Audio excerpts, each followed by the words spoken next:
The interstellar classroom was filled with the soft hum of translation devices and the faint glow of starlight streaming through the station's viewport. Dozens of alien students, scaled, furred, feathered, sat in a semicircle, their eyes fixed on the central display. Professor KYRR, a venerable being with 4 translucent eyelids, adjusted the holoprojector.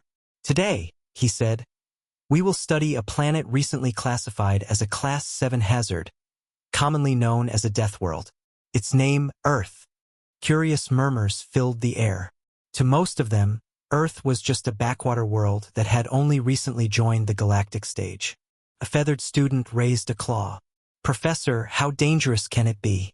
Their species is soft, bipedal, with no claws, no fangs."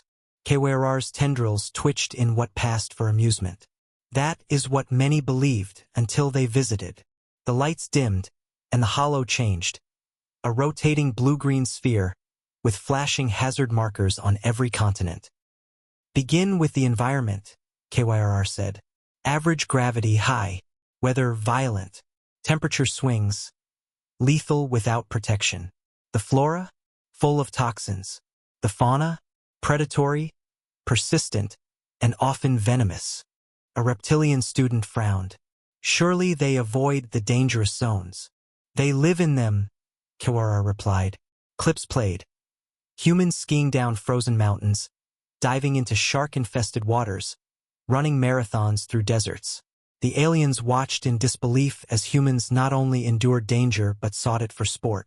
Next came the footage of their history. Wars fought across every era, weapons that scorched their own lands, cities rebuilt atop the ashes of old ones. "Why would they destroy their own world?" a soft-skinned insectoid whispered.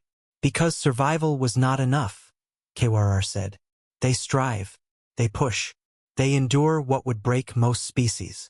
Then came the final revelation, a recording from the Galactic Survey Team's first contact on Earth. The explorers had barely landed before a hurricane struck the region, uprooting their camp.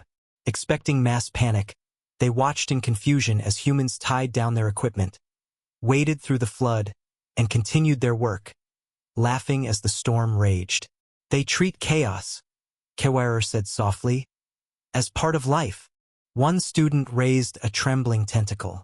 "Professor, if their planet is this hostile, how do they survive?" KYRR turned to the class, his voice solemn.